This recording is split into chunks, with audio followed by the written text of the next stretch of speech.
वचन, प्यारा वचन, ईशो मसीह का प्यारा वचन, पाव को दीप को राह को रोशन, ये है मसीह का प्यारा वचन, ये है वचन प्यारा। परमेश्वर के धन्य नाम की महिमा हो। प्रभात मनन के सत्र 1965 में आप सभी का बहुत ही विनम्रता के साथ स्वागत करता हूँ। आइए आज के मनन के लिए हम पढ़ते हैं इब्रानी अध्याय 9:4। उसमें सोने की धूपदानी और चारों ओर सोने से मढ़ा हुआ वाचा का संदूक और इसमें मन्ना से भरा हुआ सोने का मर्तबान और हारून की छड़ी जिसमें फूल फल आ गए थे और वाचा की पट्टियां थी। यहाँ बताई गई वाचा की पट्टियां उन पत्थर की पट्टियां है जिस पर परम पवित्र परमेश्वर स्वयं 10 आज्ञाओं का आलेख करके मूसा को सौंपा था।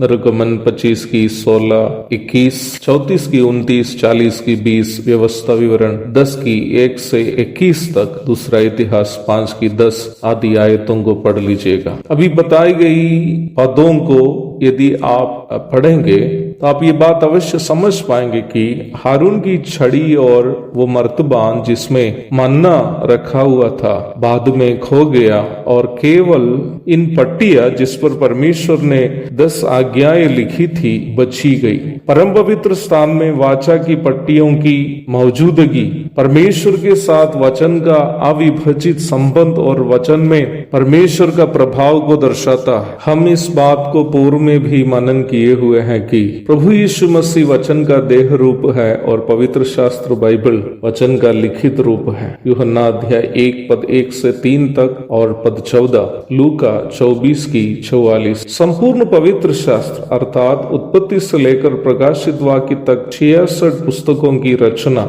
लगभग 40 भक्तजन परमेश्वर के आत्मा की प्रेरणा से प्रभावित होकर या परमेश्वर के आत्मा से उभारे जाकर लगभग 1500 वर्षों के अंतराल में की। दूसरा पत्रस 1:21। परमेश्वर का पवित्र शास्त्र स्पष्ट रूप में कहता है कि आकाश और धरती भले टल जाए परंतु इस पवित्र शास्त्र के वचनों से एक मात्रा या एक बिंदु बिना पूरा हुए नहीं टलेगा। मत्ती 5:18। पवित्र शास्त्र के वचनों का महत्व और उन वचनों का पूर्तिकरण की निश्चितता को ये आयत हमें याद दिलाती है। वचन चिरस्थायी है। इसका ये अर्थ नहीं है कि बाइबल छापने के लिए इस्तेमाल किए गए सभी कागज नाश नहीं होगा। बहुत सारे लोग ऐसे सोचते भी हैं। जब मकानों में आग लग जाती है, अगर कोई एक बाइबल उस आग से बच गई हो, उस आग नहीं लगी हुई बाइबल का फोटो खींच करके बहुत सारे लोग दिखाते हैं, देखो परमेश्वर का वचन नाश नहीं हुआ है। परंतु आपको इस प्रकार के भावुक बातों में आना नहीं चाहिए। परमेश्वर के वचन चिरस्थायी है।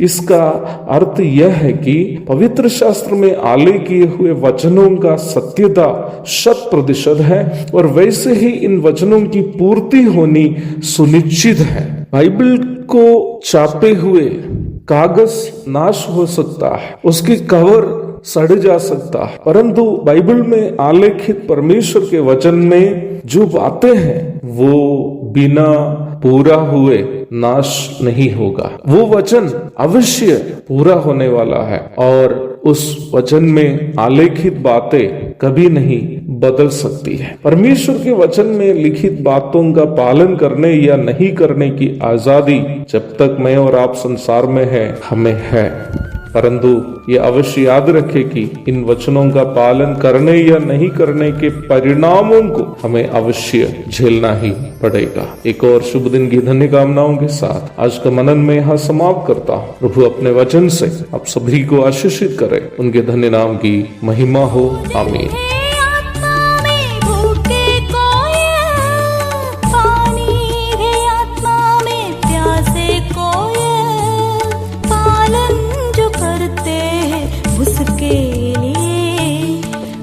आशीष पाने का साधन है।